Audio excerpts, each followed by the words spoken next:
최근 대구시가 상업지역 내 주상복합 건물의 용적률을 400%로 제한하는 조례 개정에 나섰습니다. 찬반 입장이 팽팽한 가운데 어제 시의회 해당 상임위원회가 조례안 심사를 유보했는데요. 대구시 김창엽 도시 재창조 국장과 함께 자세한 이야기 나눠보겠습니다. 국장님 어서 오십시오. 예, 어서 오십시오. 안녕하십니까. 우선 이 조례 개정안 내용의 골자를 보니까 주거용 용적률 현재 650%인데 400%로 낮추겠다는 거 아닙니까? 우선 왜 낮추시려고 하는 겁니까? 네, 최근 상업지역의 높은 용적률을 이용해서 고층 고밀의 주거복합 건립이 집중됨에 따라서 우리 대구시의 상업지역이 그 본연의 기능을 상실하고 급격히 주거지역화되고 있습니다. 네. 그리고 이에 따라서 일조, 조망, 교통 등 심각한 사회적 갈등이 유발되고 있으며 무엇보다도 우리 모두가 공유해야 할 소중한 자산인 도시 공간이 일방적이고 또 왜곡된 형태로 훼손되고 있습니다. 또한 우리 시의 경우 최근 3년간 적정 수요 대비 2배 이상의 과도한 주택 공급이 지속되고 있으며 상업지역 내 주거복합 난립이 이러한 주택 과잉 공급의 직접적인 요인으로 작용해서 2000년대 초반과 같은 대규모 미분양 사태까지 우려되고 있는 실정입니다. 근본 조례 개정은 이러한 도시 공간의 심각한 문제점을 제도적 틀 안에서 관리함으로써 우리 대구의 도시 공간을 지켜나가고자 하는 조치라고 할 수 있겠습니다.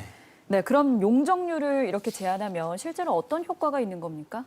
네, 이번 조례 개정안은 상업지역 내 주거복합 건축물에 대해서 기존의 용도 용적제를 폐지하고 전체 용적률은 현행 조례상의 최대 용적률을 허용하되 주거용 용적률에 대해서는 400%까지 별도의 상한을 설정하고 있습니다. 또한 실제로 주거용으로 활용되고 있는 주거복합 내의 오피스텔 등을 실제 용도에 맞게 주거용으로 분류하는 것을 주 내용으로 하고 있습니다.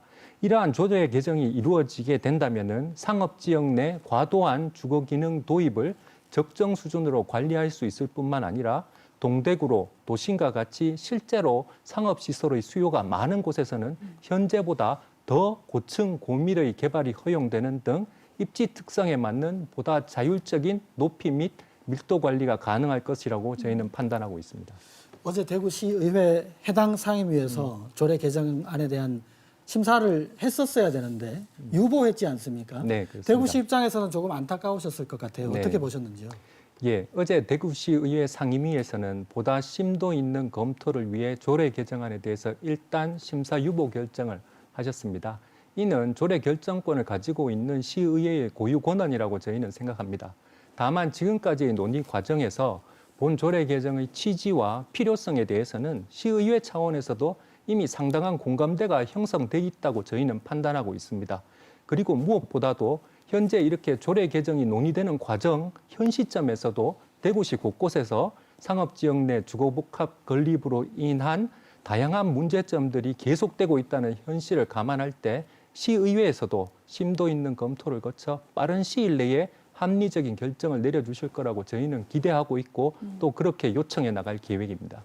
네, 상임위의 심사가 연기된 이유가 대구시의 개정안의 내용 때문이라는 이야기도 있습니다. 구체적으로 어떤 부분이 좀 문제로 지적됐습니까? 네, 이번 조례 개정안에 대해서는 지난 8월 20일부터 9월 10일까지 입법 예고가 진행됐습니다. 그리고 이 과정에서 공식적으로 제출된 의견은 총 183건입니다. 이 중 사유재산권 제약 등의 이유로 조례 개정 자체를 반대하는 의견이 147건으로 가장 많았으며 그 외에 유예기간의 설정, 재개발, 재건축 등 정비사업의 제외 또는 경과규정 설정이 필요하다는 의견이 다수를 차지했습니다. 근본 의회 심사에서는 이러한 다양한 반대 의견들에 대해서 보다 심도 있는 검토가 필요하다는 점을 문제점으로 지적하면서 일단 심사를 유보하신 것으로 저희는 이해하고 있습니다. 그렇다면 이제 문제로 지적된 부분을 수정을 해서 다음 회기에 재상정하게 되는 건가요? 예, 앞서 말씀드린 바와 같이 근본 조례 개정은 상업지역의 고층 고밀 주거지역화를 막고 또 최근에 과열된 주택시장 동향 등을 고려할 때 반드시 필요하고 또 시급한 조치입니다. 네. 다만 우리 시에서도 제출된 다양한 의견 중에서 재개발, 재건축 등 현재 상당 부분 사업이 진행된 경우에 대해서는 조례 개정으로 인해서 과도한 영향이 발생하지 않도록 최소한의 예외 규정, 경과 규정이나 유예기간 설정 등을 앞으로 신중히 검토할 계획이며 의회 차원에서 이러한 부분에 대한 심도 있는 논의가 진행될 수 있도록 빠른 시일 내에 대구시에 공식 의견으로 이를 의회에 제출할 계획입니다. 서울이나 부산 등 다른 지자체를 보면요. 비슷한 내용의 조례가 통과됐거나 진행 중이라고 하는데 그 지역에서는 어떻게 진행되고 있습니까? 네, 그렇습니다. 상업지역 내 고층 고밀 주거 복합 건축물에 의해서 발생하는 다양한 문제점은 우리 대구뿐만 아니라 전국 대도시에서 공통적으로 발생하고 있는 상황입니다. 이에 따라서 광역지자체 중에서는 서울시가 2017년 최초로 유사한 내용의 조례 개정을 완료했고요. 다음에 지난해 3월 광주시에서도 관련 조례 개정을 완료하고 현재 시행 중에 있습니다. 또한 부산, 울산, 대전 등 타 지자체에서도 관련 조례 개정을 현재 본격적으로 준비 중인 것으로 저희는 파악하고 있습니다. 대구시의회 심사가 유보된 상태이기 때문에 찬반 논란은 당분간 계속될 것 같거든요. 개정안 통과가 지연되면 대구시가 그리는 큰 그림에도 차질이 불가피하지 않습니까? 네, 그렇습니다. 다른 대책은 혹시 갖고 계신가요? 예, 기본적으로 도시계획 조례는 도시계획 제도는 우리가 살아가고 있는 도시 공간의 효율적인 활용을 넘어서 미래의 지속 가능성 유지를 또 하나의 중요한 목적으로 하고 있습니다.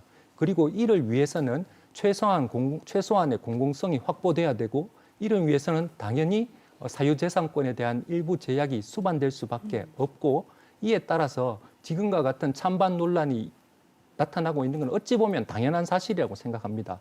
하지만 현 세대와 미래 세대가 함께 공유해야 하는 대구라는 소중한 도시 공간을 지키고 관리해 나가야 하는 책무가 있는 우리 대구시의 입장에서는 근본 도시계획 조례를 반드시 추진해야 한다는 그런 소명의식을 가지고 있습니다.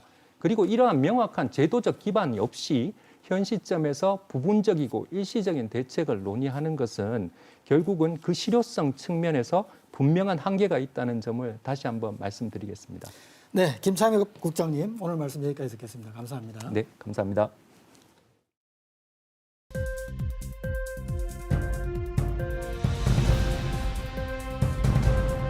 복잡하고 미묘한 대구 경북의 여러 행정 이슈들 쉽고 명쾌하게 시청자 여러분에게 전달하겠습니다.